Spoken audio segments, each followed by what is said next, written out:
सम्माननीय अध्यक्ष महोदय,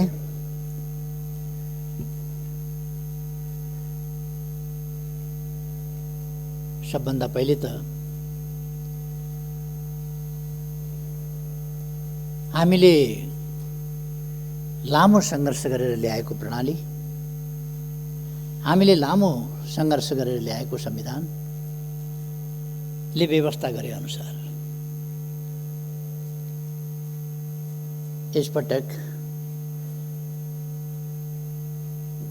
स्थायी संसदको रूपमा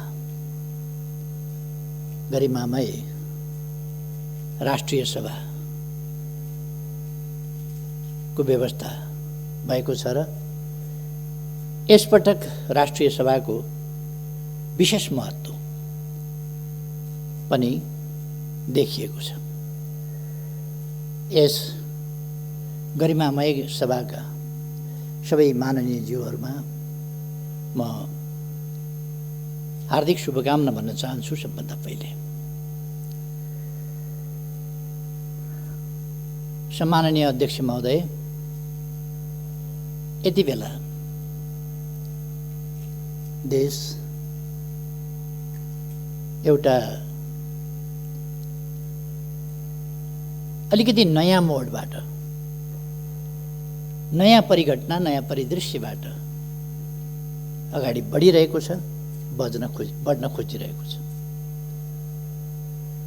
यति बेला हामी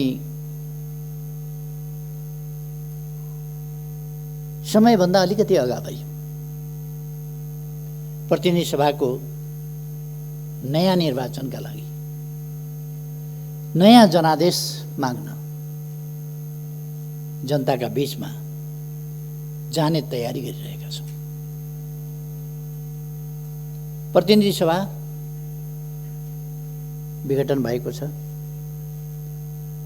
र देश अब निर्वाचनतर्फ, आम निर्वाचनतर्फ, प्रतिनिधि सभाको निर्वाचनतर्फ उन्मुख भएको छ। हामीले सोचेका थियौँ प्रतिनिधि सभा 5 वर्ष चल्नेछ र यसमा बिना विग्रह प्रतिनिधि सभाले आफूलाई लगातार देश र जनताको सेवामा, संविधानको रक्षा र कार्यान्वयनको सन्दर्भमा, संघीय लोकतान्त्रिक गणतन्त्रको रक्षा र कार्यान्वयनको सन्दर्भमा बिना व्यवधान काम गर्न पाउनेछ र हामी त्यसरी काम गरेर अगाडि जानेछौँ भन्ने हामीले सोचेका थियौँ। मैले पनि त्यही सोचेको थिएँ। नेपाली जनताले असाधारण विश्वासका साथ, अत्यन्तै स्नेहपूर्वक हामीलाई जुन अभिभारा सुम्पिएका थिए, त्यस अभिभारालाई हामीले कर्तव्यनिष्ठताका साथ संविधान सम्मत ढङ्गले लोकतान्त्रिक प्रणालीका मूल्य, मान्यता र अभ्यासका सकारात्मक र उन्नत पक्षहरूलाई प्रयोग गरेर सरकार अघि बढिरहेको थियो। तर हामी सबैलाई थाहा छ, सरकारलाई काम गर्न दिने वातावरण बनेन। सरकारलाई काम गर्न नदिने, सरकारलाई काममा व्यवधान खडा गर्ने, जहिले पनि झमेला मात्रै सिर्जना गर्ने, केही व्यक्तिका व्यक्तिगत आकांक्षाहरू, महत्त्वाकांक्षाहरू र पदलोलुपता जस्ता कुराहरूले राष्ट्रिय राजनीतिलाई नै प्रदूषित गर्न खोज्ने, स्थिरता र स्थायित्वतर्फ देशलाई अघि बढ्न नदिएर राजनीतिलाई फेरि बहुमतलाई टुक्र्याउने, बहुमतलाई खण्डित गर्ने, बहुमतलाई ध्वस्त पार्ने र फेरि अस्वस्थ, अनुचित, अलोकतान्त्रिक लेनदेन, गठजोड, जालझेल, टिक्रम, षड्यन्त्रबाट देशको राजनीतिलाई फेरि 6 महिनामा प्रधानमन्त्री फेरिने खालको अस्थिरतातर्फ धकेल्ने, काम हुन नपाउने, जोड घटाउ मोलतोल लेनदेनमै सरकारको समय बित्ने, संसदलाई प्रभावकारी ढङ्गले काम गर्न नदिने, कतिपय विधेयकहरू अड्काइदिने, सरकारले संसद समक्ष प्रस्तुत गरेका प्रस्ताव निर्णयार्थ प्रस्तुत पनि नगरिदिने र यो प्रणाली बेठिक भयो भन्ने निष्कर्ष निकाल्न खोज्ने, संविधान बेठिक भयो भन्ने निष्कर्ष निकाल्न खोज्ने, संघीय लोकतान्त्रिक गणतन्त्र चल्ने व्यवस्था होइन, यो चल्दैन भन्ने निष्कर्ष निकाल्न खोज्ने त्यस्ता प्रयासहरू भए। मैले धेरै प्रयास गरेँ, धेरै कोसिस गरेँ। वर्षक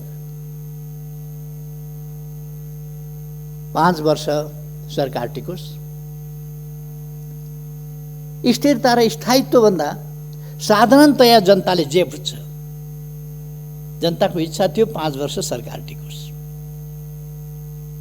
5 वर्ष सरकार टिकोस् भन्ने हो, सरकार परिवर्तन होस् भन्ने होइन जनताको इच्छा। अस्वस्थ ढङ्गले सरकार परिवर्तन हुनुलाई स्थायित्व र स्थिरता भनिँदैन। लगभग 2/3 प्राप्त सरकार सञ्चालन गर्ने दलभित्रै चरम अस्वस्थताको स्थिति, त्यसले अत्यन्तै असहज वातावरण। मैले अस्ति केही आँकडाहरू निकालेँ, मलाई आफैलाई अचम्म लाग्यो। गएको वैशाख 13 गतेदेखि अस्ति पुष 4 गतेसम्मका बैठक हेर्दा गुटका बैठक, पार्टी विरुद्ध, पार्टीलाई कमजोर पार्ने, गुटमा विभाजित गर्ने त्यस्ता बैठकहरू मात्रै एउटै नेताको घरमा 280वटा बैठक, वैशाख 13 गतेदेखि पुष 4 गतेसम्म 280वटा बैठक बसेका रहेछन्। 35वटा बैठक अन्यत्र बसेका रहेछन्। 2-3जनाका गुटगत भेटघाट आदिको गिन्ती नगरौँ, त्यस प्रकार भएका थिए र देशलाई अस्थिरतामा लान प्रयासहरू भए। त्यस्तो गर्नु किन परेको थियो? त्यसका पछाडि कुनै जेन्युन कुनै कारण छ? हामीले यस सरकारले विकास निर्माणका कामहरूलाई तीव्रताका साथ अगाडि बढाएको थियो। मैले भन्ने गरेको छु, अघिल्लो पल्ट शिलान्यास गरेर छोडेको रानी पोखरी शिलान्यास गरेको इटा ढुङ्गामा लेउ लागिसकेका थियो, धुलोले पुरिने अवस्थामा थियो, केही पनि काम भएको थिएन, सिनको भाँचिएको थिएन त्यहाँ। अहिले यस अवधिमा हामीले रानी पोखरी तयार गरेर त्यसको उद्घाटन पनि गर्यौँ। 7 लाख घरहरू, भूकम्पबाट क्षतिग्रस्त घरहरू, 7 लाख घरहरू निर्माण गरेर जनतामा वितरण गरियो। विभिन्न ऐतिहासिक, सांस्कृतिक सम्पदाहरू, धरोहरहरूको पुनर्निर्माण भयो र लगभग ठुलो प्रतिशतमा निर्माणको काम सम्पन्न भएको छ। केही ढिलो हुने कामहरू खोप्न पर्ने, उस्तै सामग्री तयार गर्नुपर्ने, कालीगढहरूको अभाव, तिनलाई तालिम दिनुपर्ने जस्ता कुराहरूले गर्दा केही ढिलो हुनु बेग्लै कुरा हो। नत्र काम तीव्र गतिका साथ अगाडि बढेको छ र त्यो साथीहरूले अनुमान गर्नुभएको छ, देख्नु भएको छ। अनुमान भन्दा पनि तपाईँहरूले अनुभव गर्नुभएको छ, त्यो देख्नु भएको छ। तसर्थ काम भएनन् भन्ने होइन। धरहरा को निर्माण सम्पन्न हुने बिन्दुतिर पुगिराखेको छ। साथीहरूले देख्नुभएको छ काठमाडौँको बाटाहरू, काठमाडौँ शहरको ब्युटिफिकेसन, सौन्दर्यीकरणदेखि लिएर अरू कामहरू देख्नुभएको छ। यस बीचमा यो सरकार बन्नभन्दा अगाडि तराईमा कहीँ पनि ढलको व्यवस्था थिएन। अहिले 100 किलोमिटर ढलको व्यवस्था गरिएको छ र तराईका सहरहरू सफा राख्ने काम भएको छ। विराटनगर, जनकपुर, अनेक सहरहरूमा ढलको कामहरू विस्तार भएको छ। गएको आर्थिक वर्षमा मात्रै लगभग 6000 हेक्टर जमिनमा थप सिँचाइको प्रबन्ध भएको छ। विद्युतीकरण 92% भन्दा बढी विद्युतीकरण भएको छ विभिन्न ढङ्गले। सडकहरू गएको एक वर्षमा, गएको एक आर्थिक वर्षको कुरा गर्ने हो भने कोभिडले 4 महिना, अन्तिमका 4 महिनाहरू कोभिडले बर्बाद गर्यो, तैपनि 979 किलोमिटर सडक कालोपत्र गएको वर्ष मात्रै भएको छ। जम्मा 4500 भन्दा बढी किलोमिटर कालोपत्र भएको छ। डबल लेन, 4 लेन र 6 लेनका बाटाहरू, काफी कामहरू भएका छन्। कृषिको आधुनिकीकरणको सम्बन्धमा, व्यावसायिकीकरणको सम्बन्धमा कामहरू भएका छन्। त्यसलाई कार्यान्वयन गर्नका लागि विभिन्न देशहरूसँग हामीले सम्झौताहरू गरेका छौँ। त्यसको आधुनिकीकरण, कृषिको आधुनिकीकरणको सम्बन्धमा अहिले केही दिन अगाडि मात्रै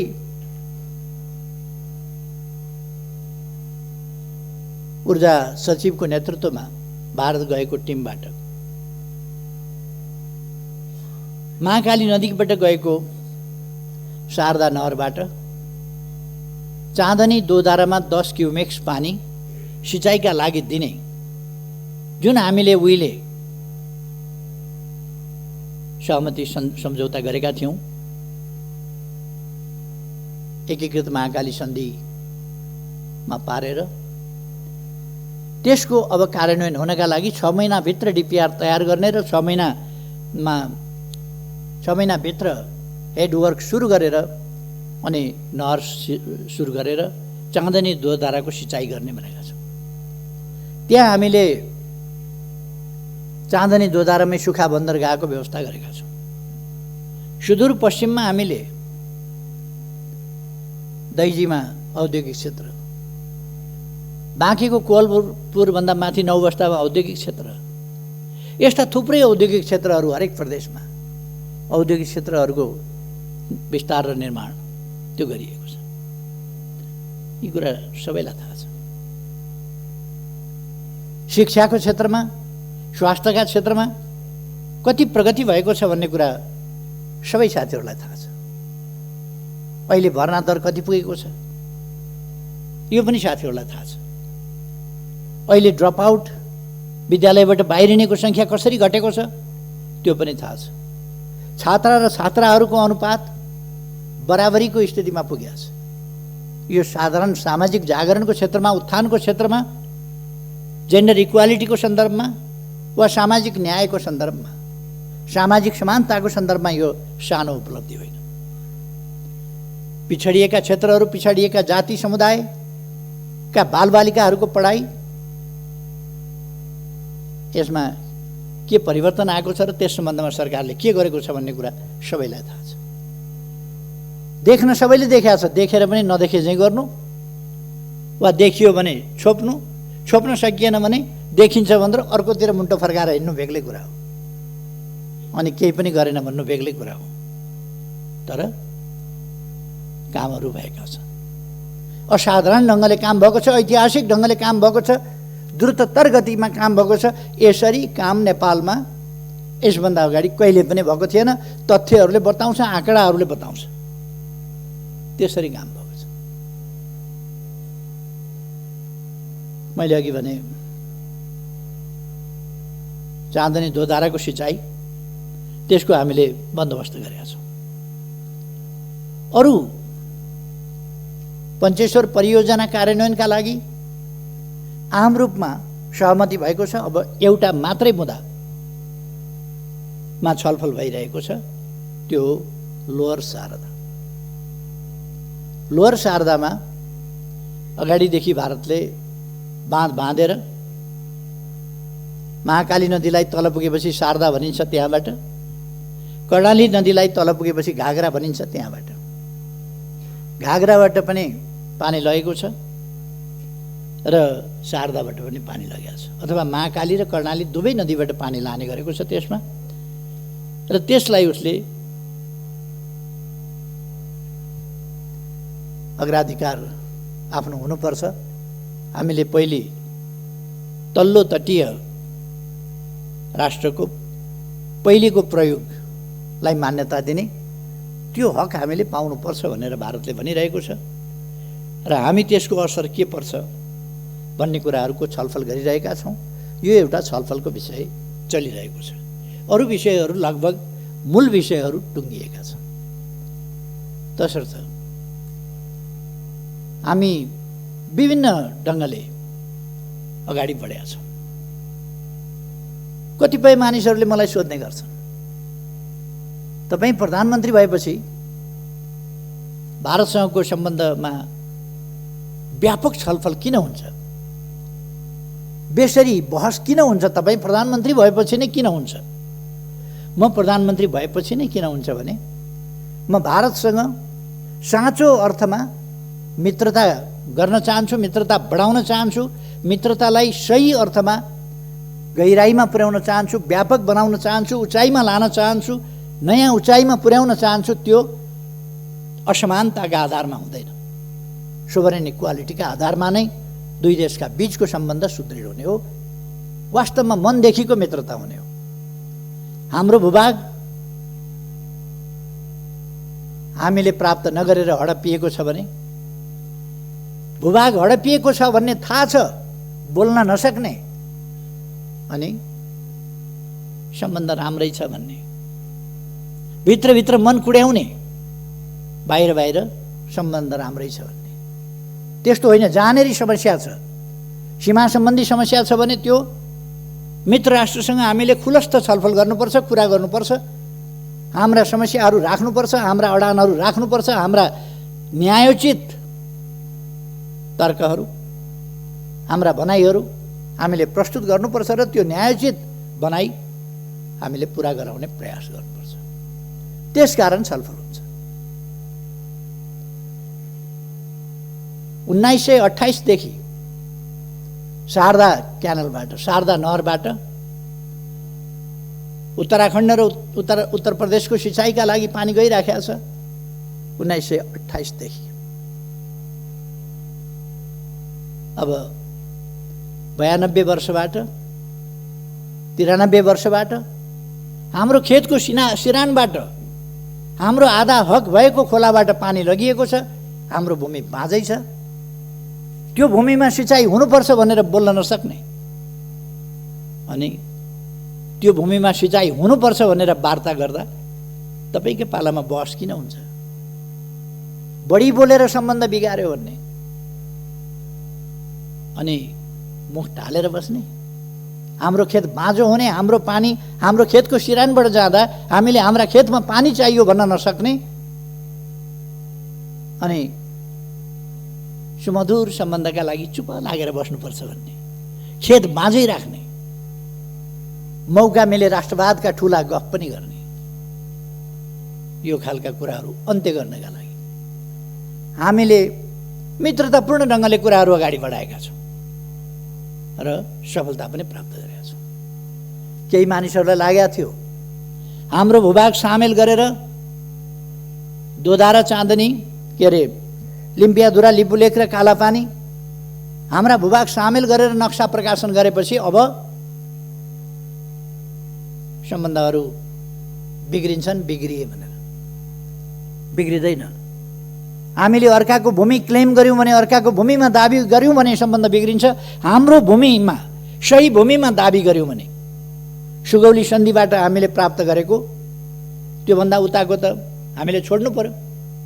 त्योभन्दा अगाडि कुमाउँ गढवालसम्म हाम्रो थियो, तर सुगौली सन्धि हामीले गरेपछि महाकाली पूर्वको मात्रै हाम्रो भूभाग भयो 1816 देखि।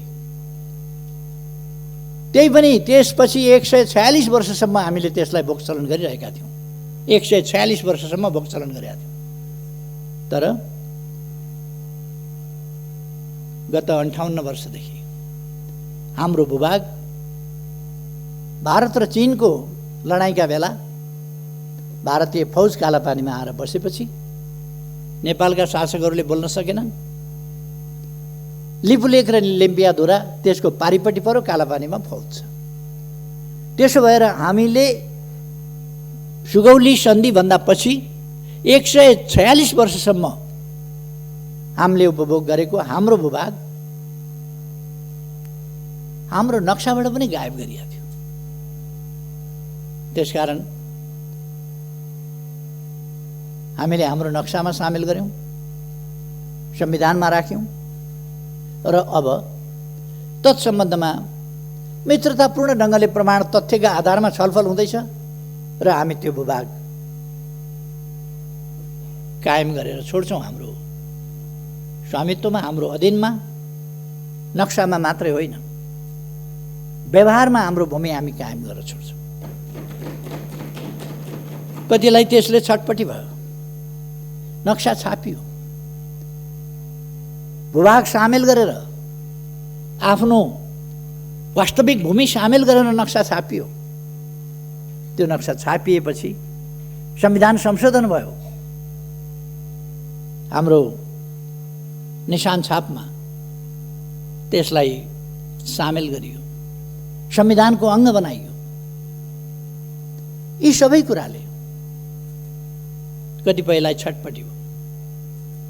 पहिलोपल्ट संविधान जारी गर्न पहल गरे बापत, संविधान दृढतापूर्वक जारी गर्न अगुवाई गरे बापत,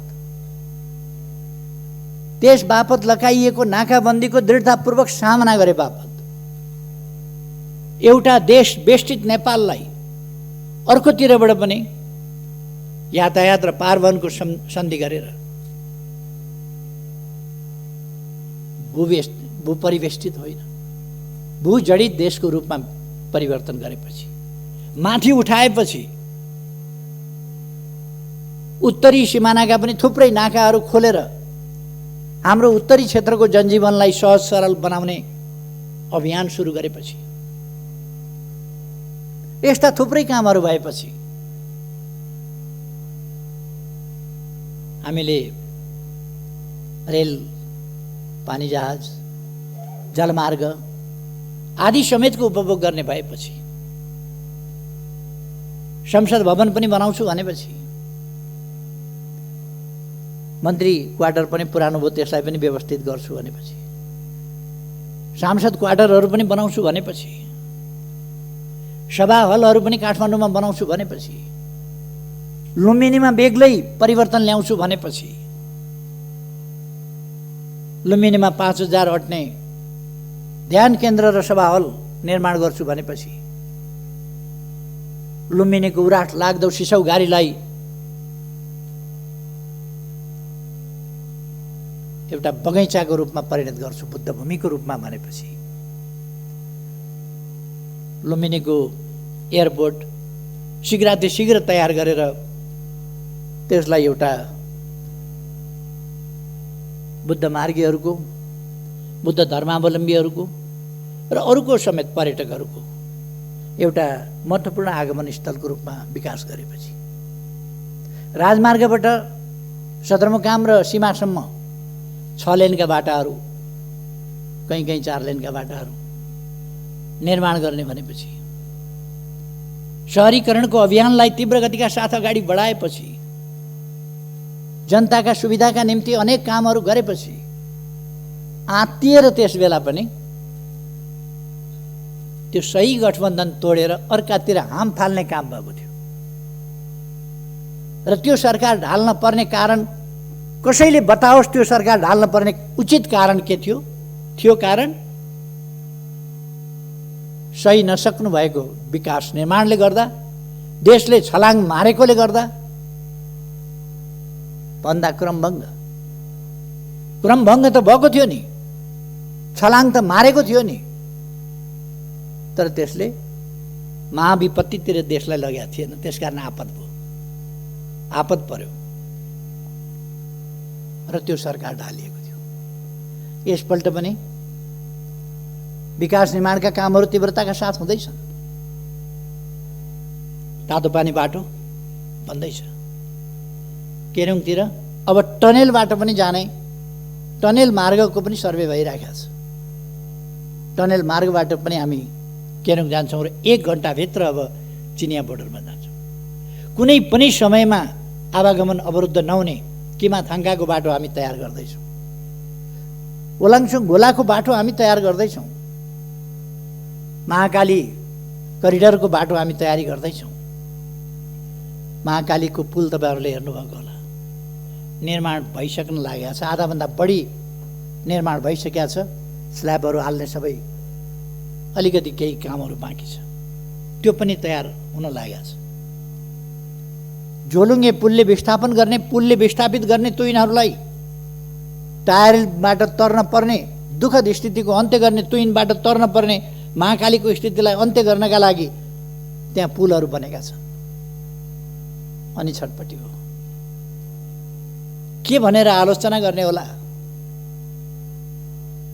के भनेर होच्याउने होला, उपलब्धिहरूलाई के भनेर ओझ्यालमा पार्ने होला, भिजनलाई के भनेर ओझ्यालमा पार्ने होला। यसै काममा केही मानिसहरू लागे, ईर्ष्या र डाले, अनि स्थिरता स्थायित्व हुन नदिनका लागि निर्वाचनबाट आएको प्रधानमन्त्रीलाई बीचमा षड्यन्त्र गरेर प्रधानमन्त्री हट्नुपर्छ कि हट्नुपर्छ,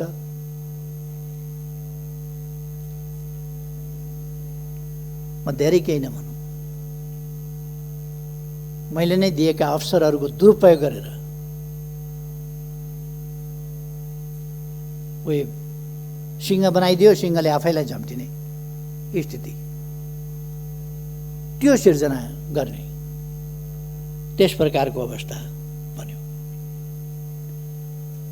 वास्तविक स्थिरता के हो, वास्तविक स्थायित्व के हो? कथम कदाचित सरकार बन्न सकेन भने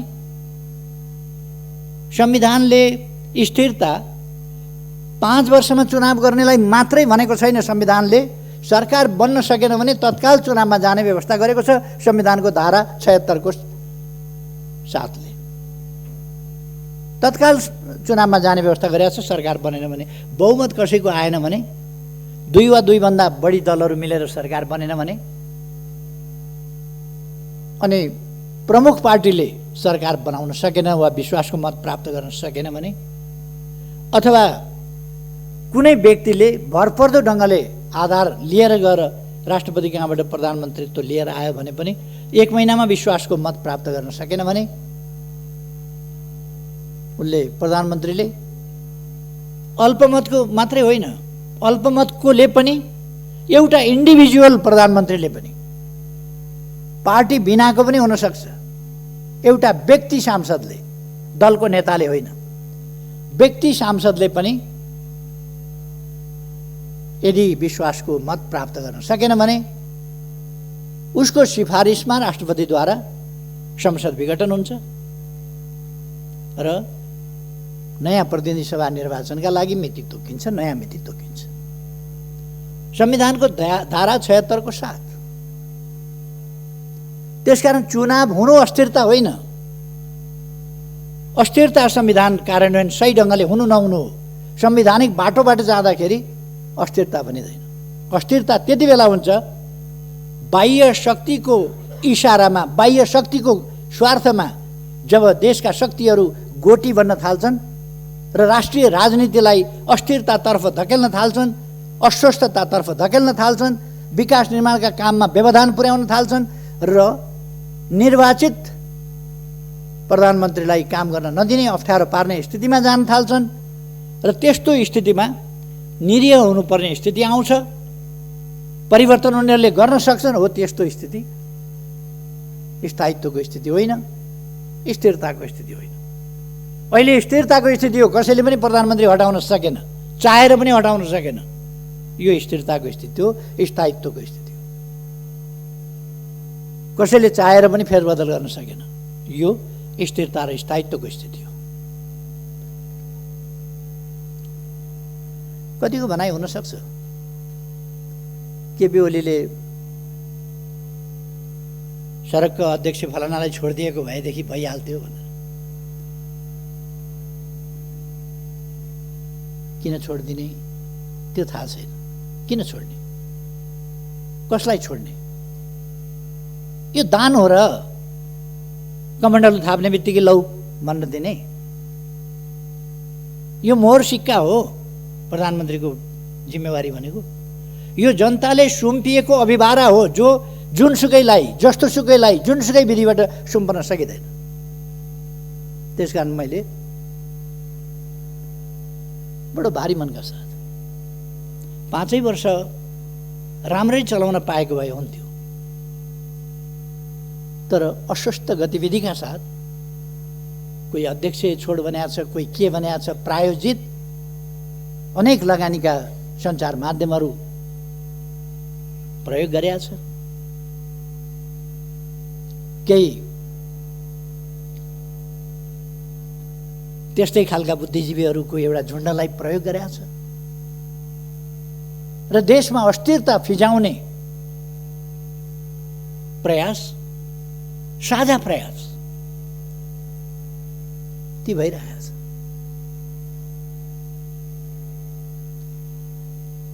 तपाईहरु यसै हेर्न सक्नुहुन्छ।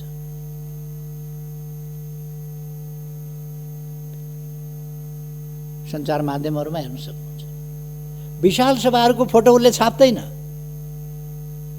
एउटा अखबारले विशाल जनसभाको फोटो छाप्दैन। अनि सरकार विरोधी केही जमात यसो देखियो भने त्यो जमातको चाहिँ हाइलाइट गरेर फोटो छाप्छ। सबै देखिएको छ नि। यो अस्थिरता प्रयास गर्ने, अस्थिरता सिर्जना गर्ने प्रयास हो, जसलाई प्रतिनिधि सभा विघटनबाट रोकिएको छ र ताजा जनादेशमा गएर ताजा जनादेशबाट देशलाई स्थिरता, स्थायित्व, लोकतान्त्रिक विधि पद्धति प्रणालीलाई सुदृढ ढङ्गले, फङ्सनेबल बनाउने ढङ्गले अगाडि बढाउने त्यो अभ्यासमा लगिएको छ। कतिले गैर जिम्मेवार भन्ने अभिव्यक्ति दिएको मैले सुनेको छु। के हो जिम्मेवार भनेको? शब्दको अर्थ हुन्छ कि हुँदैन? डिक्सनरी पल्टाएर हेरे पनि हुन्छ नि शब्द के भन्छ गैर जिम्मेवार भने के हो। मैले बिल्कुल जिम्मेवारी बोधका साथ यो लोकतन्त्र ल्याउन नेपाली जनताले जति बलिदान गरेको छ, जति हण्डर ठोकर खाएको छ, जति पसिना बगाएको छ, जति यातना सहेको छ, जति क्षति बेहोरेको छ, त्यो सबै बलिदान र क्षतिहरूको हिसाब गरेर, देखेर, हेरेर त्यसका उपलब्धिहरूको रक्षा गर्नुपर्छ। त्यसका उपलब्धिहरूलाई खेर जान दिनु हुँदैन। केही पद लोलुप मान्छेहरूका आत्मकेन्द्रित स्वार्थी क्रियाकलापहरूलाई हावी हुन दिएर देशमा लोकतन्त्रलाई डिरेल गर्न दिनु हुँदैन। सही बाटोबाट, सही मार्गबाट अन्यत्र जान दिनु हुँदैन भनेर नै प्रतिनिधि सभा विघटन गर्नु पर्यो। गैर जिम्मेवार कसरी हो? के हो गैर जिम्मेवार भने? बिल्कुल जिम्मेवारीका साथ, कर्तव्य बोधका साथ यो काम गरियो। निर्वाचनमा जाउँ, कतिपयले भने केपी ओलीको लोकप्रियताको ग्राफ जिरोमा झर्यो। जिरोमा झरेछ कि माइनसमा गएछ कि प्लसमा गएछ? निर्वाचनमा हेरौँ न। अब गफ फिट्ने दिन गए। अब गफ फिटेर हुँदैन। अब मैदानमा मैले कतिपय ठाउँमा बोल्दाखेरि भन्ने गरेको छु। यो रेस्लिङ खेल्दाखेरि त्यो रेस्लरहरू कहिले कहिले खुब आफ्नो फुर्ती देखाउँछ। फुर्ती देखाएर खेल्नु कता छ त्यो बेल्ट चाहिँ पहिले लिएर यस्तो गरेर आफूले लगाइटोपल्छ अनि रेफ्रीले त्यो बेल्ट खोसेर पछि जित्यो भने लाउला भनेर राख्छ। खेलै नखेलिकन थुप्रै रेस्लरहरू देखिए रिङमा नचढ्दैखेरि बेल्ट लगाउने। अब मैदान घोषणा गरिएको छ, रिङ तयार भएको छ, रिङमा आउनुहोस्, त्यहाँ जितेर अनि लगाउनुहोस् न रेस्लिङको बेल्ट। खुट्टा किन कामेको? निर्वाचन भन्ने बित्तिकै सातो किन गएको? जनताका बीचमा जाने भन्ने बित्तिकै, ताजा जनादेश लिने भन्ने बित्तिकै अन्त कहीँ जाने भनेको त होइन नि। अरू कुनै प्रभुका चरणमा जाने भनेको त होइन नि। जनताका शरणमा जाने भनेको, जनताका बीचमा जाने भनेको, नेपाली जनताको अभिमत लिने भनेको। केपी ओलीले गल्ती गरेको रहेछ भने नेपाली जनताले त्यसको दण्ड देला। नेपाली जनताका बीचमा गएर केपी ओलीलाई दण्ड दिन अपिल गर्नुहोस् न, तपाईँहरू जानुहोस् जसलाई चित्त बुझिया छ। तपाईँहरूलाई जनताले ती जवाफ दिएर पठाउनेछ। हामी अन्तर्राष्ट्रिय सम्बन्धको क्षेत्रमा पनि सफलतापूर्वक अगाडि बढिरहेका छौँ। हाम्रा दुई छिमेकी मित्र राष्ट्रहरूसँगको हाम्रो सम्बन्ध गहिरो, सबल र सुदृढ बनाएका छौँ। हामीले नयाँ उचाइमा पुर्याएका छौँ। हामीले उपलब्धिका साथ उचाइमा पुर्याएका छौँ हामीले। र हाम्रा मैत्रीपूर्ण संवादहरू अगाडि बढिरहेका छन्, समस्या समाधानको दिशामा अगाडि बढिरहेका छन्, उपलब्धिका साथ अगाडि बढिरहेका छन्। र हामी कहीँ कतै समस्याहरू देखा परे भने तिनको संवादबाट, वार्ताको माध्यमबाट समाधान गरिरहेका छौँ। अनि कुरा लगाएर हुँदैन, काम गरेर हुन्छ। कुरा फिटेर हुँदैन, काम काटेर हुन्छ। अब त्यसकारण म कुरा फिट्ने मित्रहरूलाई भन्न चाहन्छु, काममा तुलना गरौँ। कुनै पनि समयका कुनै पनि सरकार, कसैको पनि नेतृत्वको सरकार भन्दा, कुनै पनि अवधिको भन्दा यति बेलाका कामहरूको तीव्रता।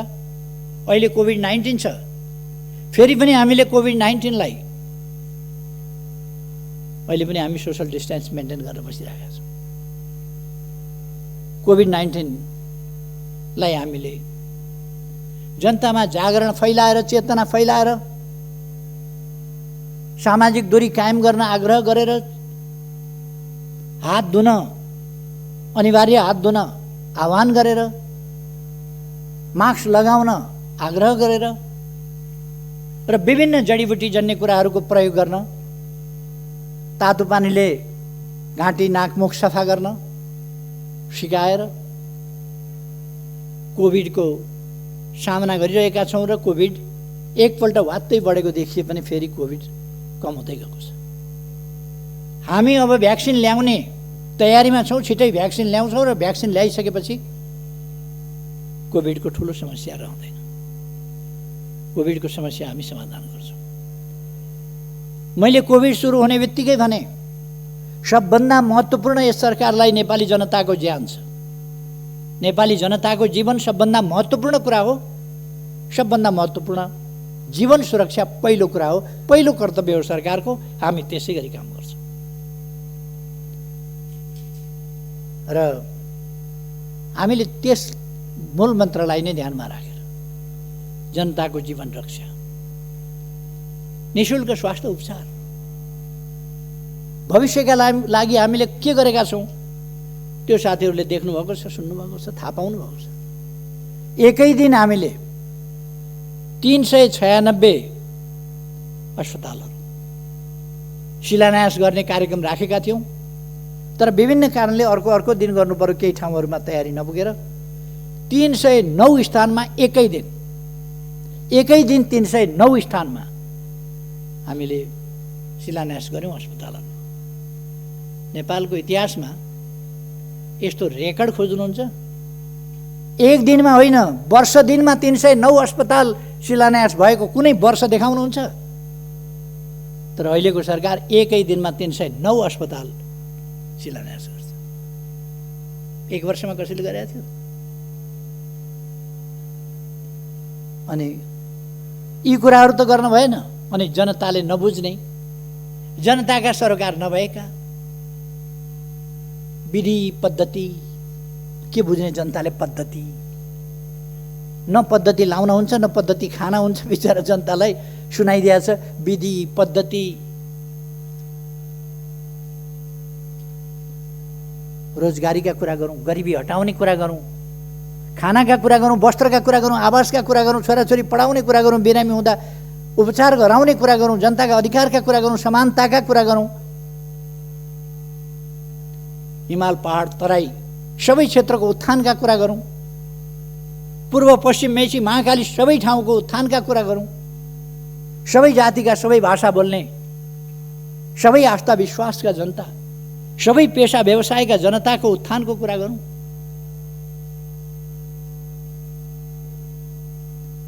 छाउबडी प्रथाबाट महिलाहरूलाई मुक्त गरौँ। समानताका अधिकारतर्फ, महिला सशक्तिकरणको बाटोबाट, महिला शिक्षाको बाटोबाट, सामाजिकरणको बाटोबाट, सहभागिताको बाटोबाट महिलाहरूको आत्मविकास, क्षमता र आत्मविश्वास विकास गर्दै सहभागिता वृद्धि गरौँ। अनि मात्रै हामी देश विकास गर्न सक्छौँ। देशका सबै जनतालाई सक्षम बनाऊ। हाम्रा भविष्य बालबालिकाहरूको विशेष हेरचाह गरौँ। त्यसकारण सरकारले बालबालिकाको हेरचाहका लागि गर्भावस्थादेखि जीवन पर्यन्त विभिन्न प्रकारका कार्यक्रमहरू ल्याएको छ। अहिले समय अभावमा म ती सबै कुराहरूमा जान चाहन्न। सरकारले गरेको छ अनेक कार्यक्रमहरू यहाँहरूले देख्नु भएको छ। हामीले जाति जनजातिहरूका भावनाहरूको सम्मान गरेका छौँ। आज मात्रै बसेको मन्त्री परिषद बैठकले माघीको दिनलाई एउटा राष्ट्रिय उत्सवको रूपमा मनाउन माघीको दिन सार्वजनिक बिदा दिने निर्णय गरेको छ। यो खाली थारू जातिको लागि मात्रै होइन, अरू अनेक जात जातिहरूका लागि माघे सङ्क्रान्ति सबैले मनाउँछ र थारू जातिका लागि, अरू कतिपय जातिहरूका लागि यो विशेष चाड हो, विशेष पर्व हो। त्यसकारण हामीले माघीको बिदा गर्ने गरेका छौँ।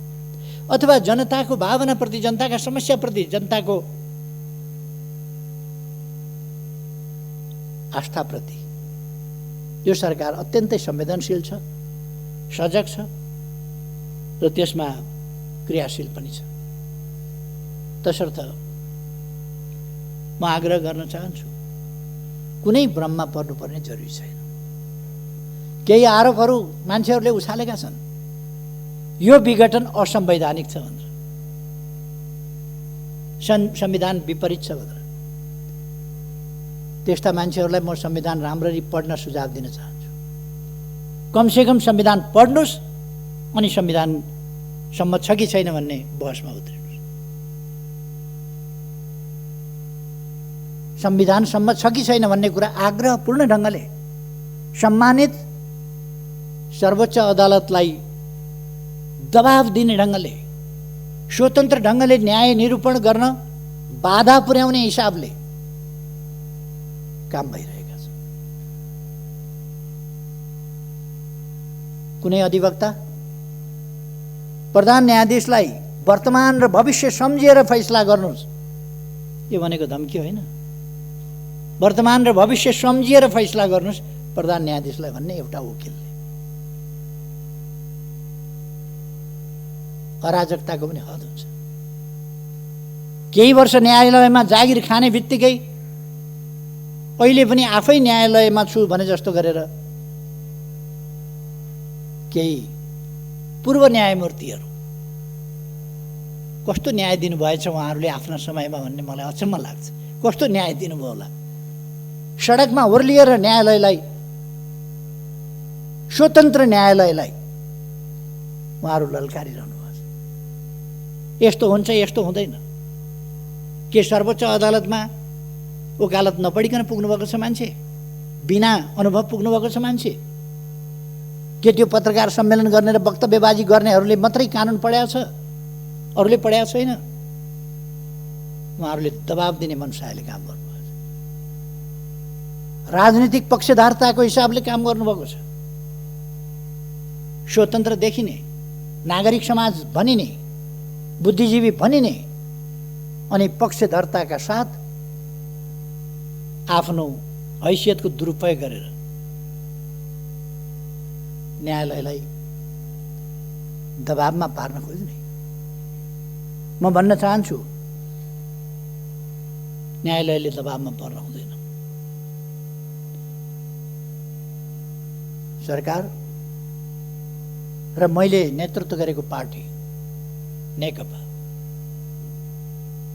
त्यसले अदालतको स्वतन्त्रता, स्वतन्त्र न्यायपालिका, शक्ति पृथकीकरणको सिद्धान्त त्यसलाई मान्दछ,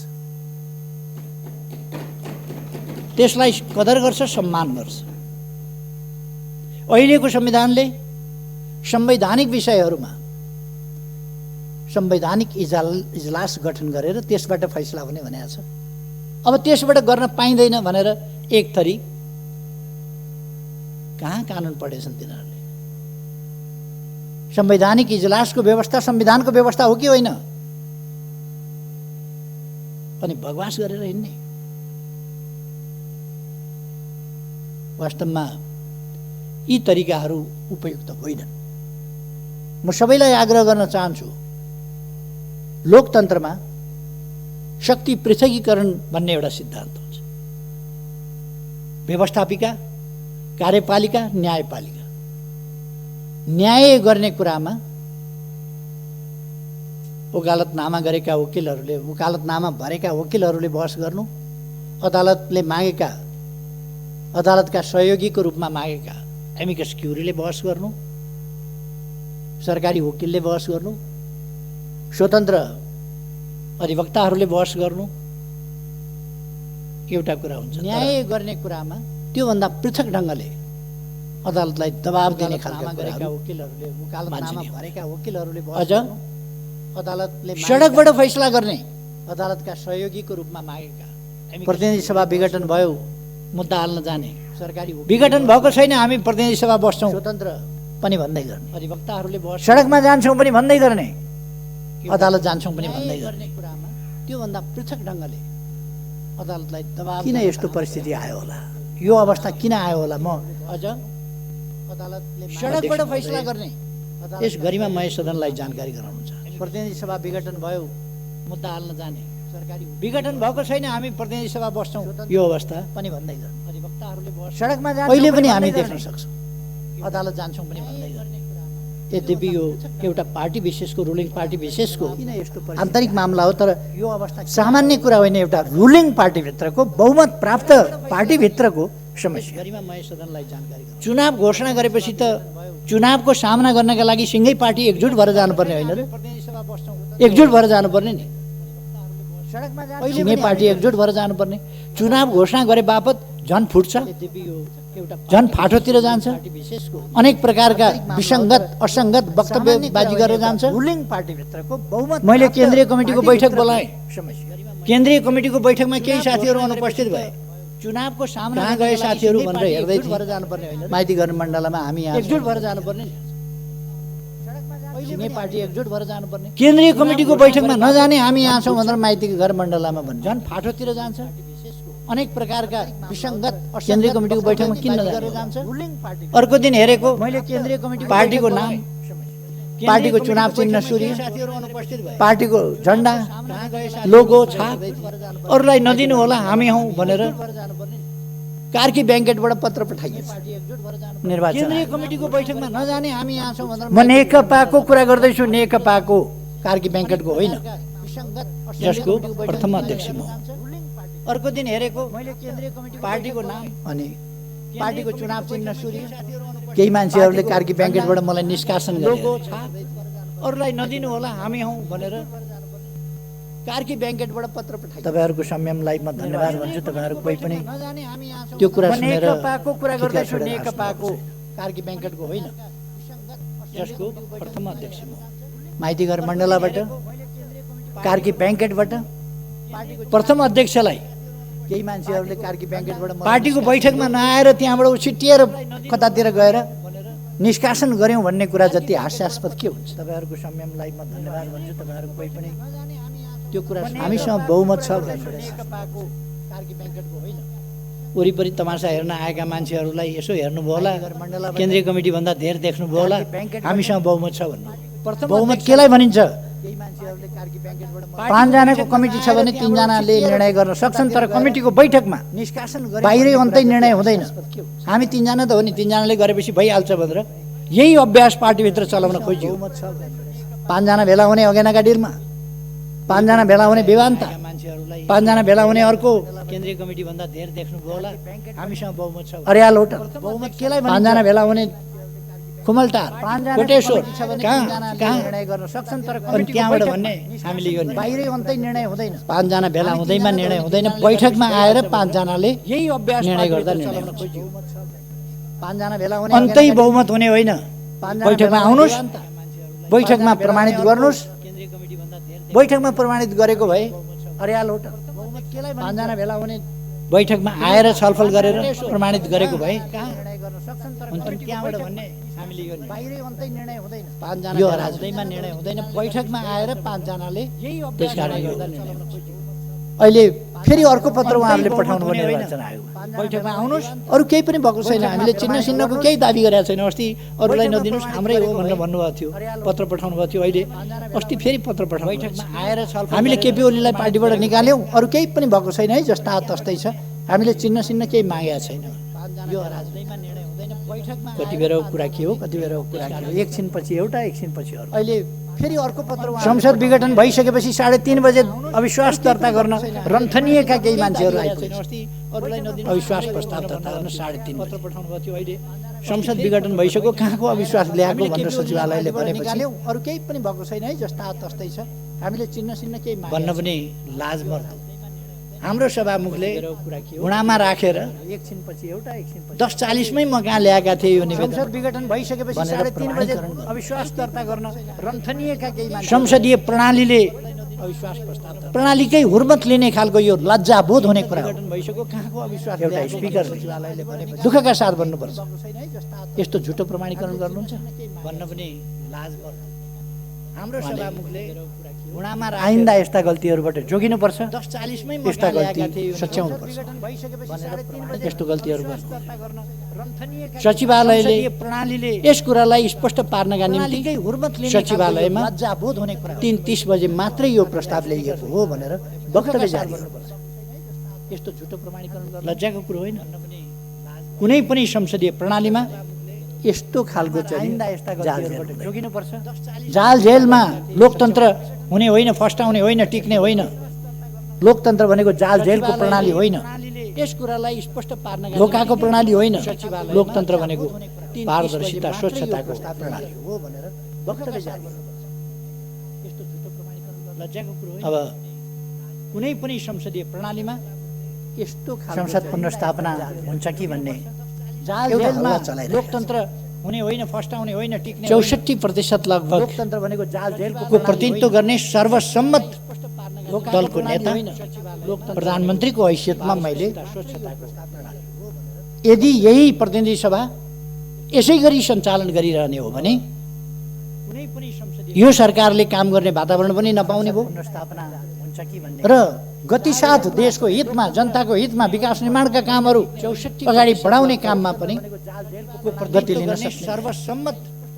त्यसकारण राष्ट्रको समय प्रधानमन्त्रीको हैसियतमा बर्बाद हुन यदि यही झन्डै 2/3 बहुमत सहितको प्रधानमन्त्रीले विघटनको सिफारिस गरेर विघटन भइसकेपछि अब विकल्प कहाँनिर?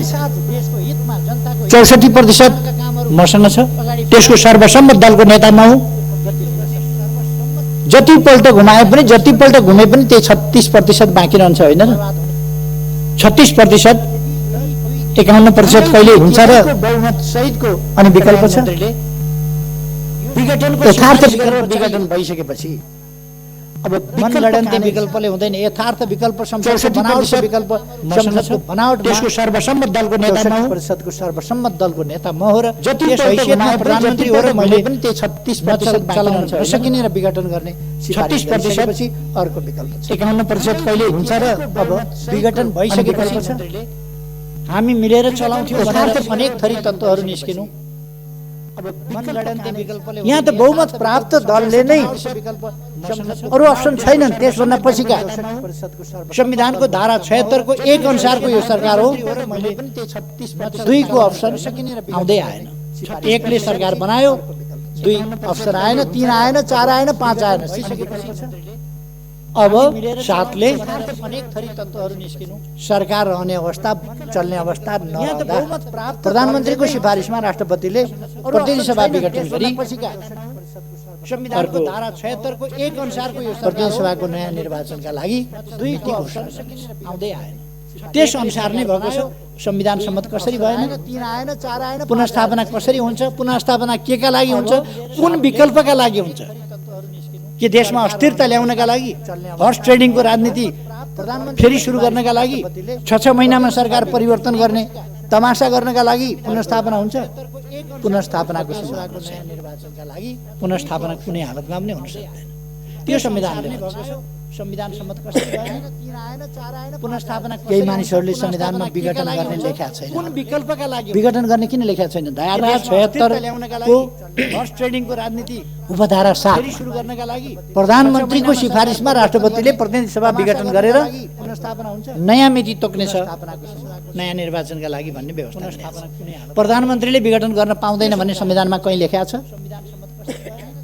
संविधानको धारा 85 ले भन्छ 85 ले अगावै विघटन भएमा बाहेक 76 अगावै विघटन हुने कल्पना त संविधानले गर्यो उपधारा 7 अगावै विघटन भएमा बाहेक यस प्रतिनिधि सभाको कार्यकाल 5 वर्षको हुन्छ अगावै विघटन भएमा बाहेक अगावै विघटन हुँदाखेरि प्रधानमन्त्रीले विघटन गर्न पाउँदैन भन्ने 3 वर्षको मात्रै पनि हुँदो रहेछ संविधानको धारा अगावै विघटन हुँदा चाहिँ झन्डै 3 वर्षको मात्रै पनि हुँदो रहेछ अगावै विघटन भएमा त्यसकारण अगावै विघटन भएमा बाहेक कल्पना त संविधानले गर्यो अर्को कुनै विकल्प अगावै विघटन भएमा बाहेक अर्को कुरा प्रतिनिधि सभाको कार्यकाल 5 वर्षको हुन्छ देशको कार्यकारी अधिकार बाहेक अगावै विघटन यो राजनीतिक प्रश्न हो यो संवैधानिक र कानुनी प्रश्न वास्तवमा होइन यो राजनीतिक प्रश्न हो देश कसरी चल्छ कसरी चलाउनु पर्छ यो राजनीतिक प्रश्न हो र यस राजनीतिक प्रश्नलाई कानुनी प्रश्नको रूपमा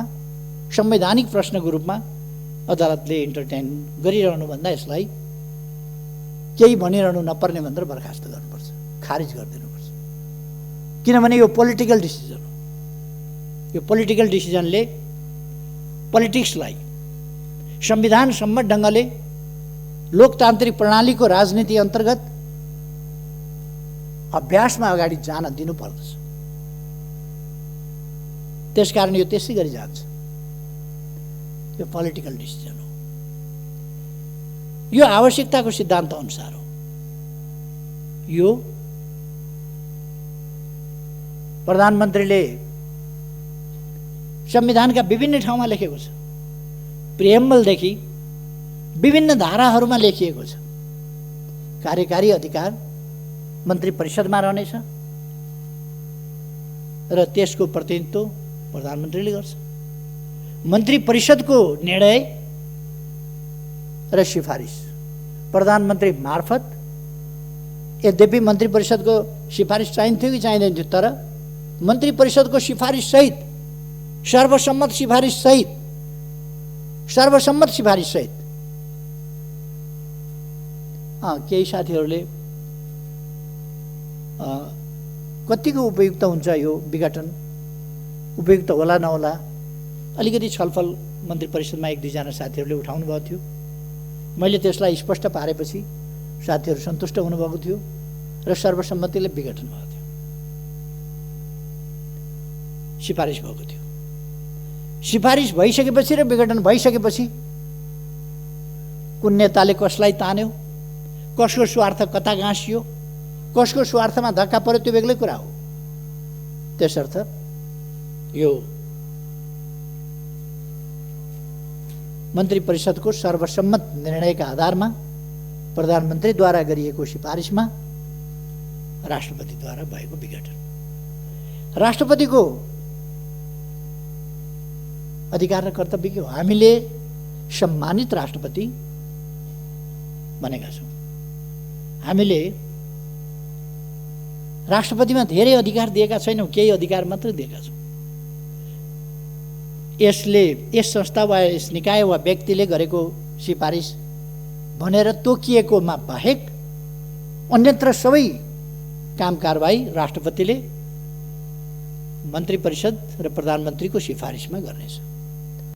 प्रधानमन्त्रीको सिफारिसमा राष्ट्रपतिले गर्नुपर्छ। त्यो कानुन सम्मत छ कि छैन, उपयुक्त छ कि छैन, संविधान सम्मत छ कि छैन, त्यसको जिम्मेवारी प्रधानमन्त्रीले लिन्छ, राष्ट्रपतिले होइन।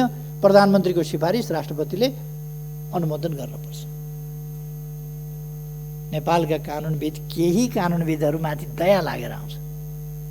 केही दुर्मुखाहरू गणतन्त्रको सर्वोच्च संस्था, राष्ट्रको गरिमामय सर्वोच्च संस्थाको मान मर्यादामा तुलेका छन्। तिनीहरू गणतन्त्र विरोधी हुन्।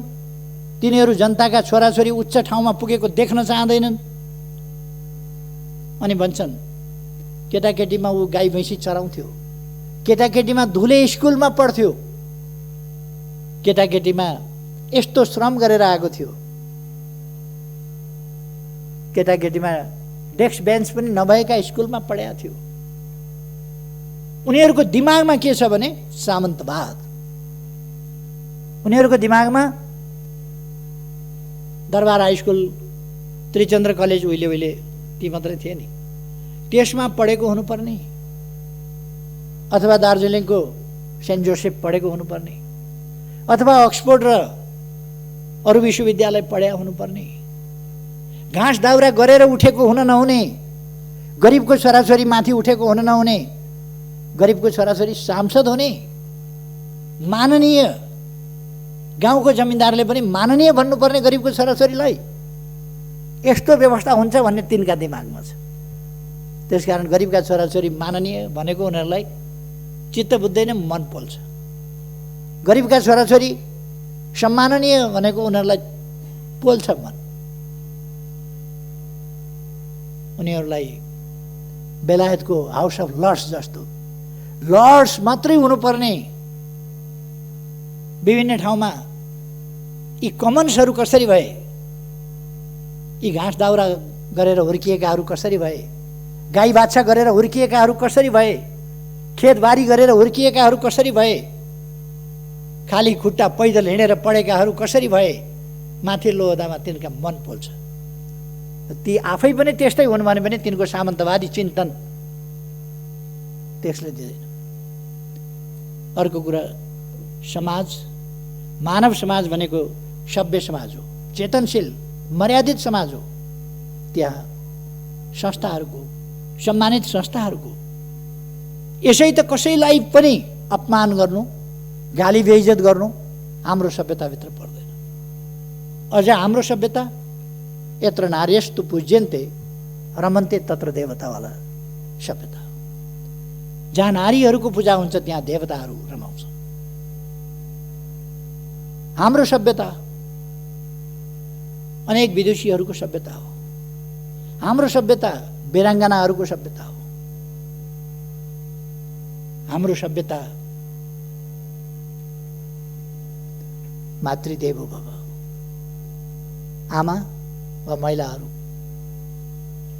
देवी देवता तुल्य छन् भन्ने हो। अब त्यो सभ्यतामाथि हमला भइरहेको छ। केही हण्डीखोर तत्त्वहरूले हाम्रो सभ्यतामाथि हमला गरिरहेका छन्, हाम्रो शिष्ट समाजमाथि हमला गरिरहेका छन्, समाजको शिष्टतामाथि हमला गरिरहेका छन्, हाम्रा विभिन्न सम्मानित संस्थाहरूमाथि हमला गरिरहेका छन्। र यो एउटा असभ्य, असहिष्णु, त्यस्तो समाज निर्माण गर्ने अथवा हाम्रो सभ्य समाजका मूल्यहरूलाई ध्वस्त पार्ने प्रयास गरिरहेका छन्।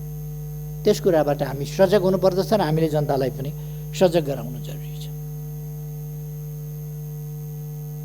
मैले अघि भने यस बीचमा विभिन्न भ्रमणहरू भएका छन्। भ्रमणहरूको आदान प्रदान भएको छ चीनसँग, भारतसँग। कसैले प्रश्न उठाउँछन् चीनको फलानु किन आयो? मित्र देशका मान्छे आउँछन्, कुरा गर्छन्, जान्छन्, भलो चिताउँछन्, जान्छन्। भारतका मान्छे किन आए भनेर सोध्छन्, आउँछन्, कुरा गर्छन्, भलो चिताउँछन्, जान्छन्, संवाद गर्छन् हामीसँग। अघि भर्खरै मैले भने परराष्ट्र सचिव नेपाल भ्रमणमा आए गए, भारतका प्रधान सेनापति आए गए, हाम्रो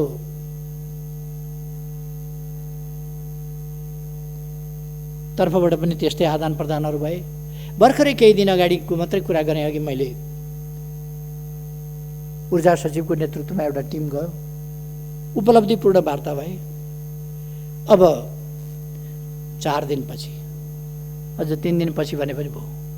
आज 10 तारिक भयो क्या होइन? आज 10 तारिक भयो। 14 तारिकमा हाम्रो परराष्ट्र मन्त्री प्रदीप गेवालीजी, मान्य प्रदीप गेवाली भारत भ्रमणमा जाँदै हुनुहुन्छ। उहाँले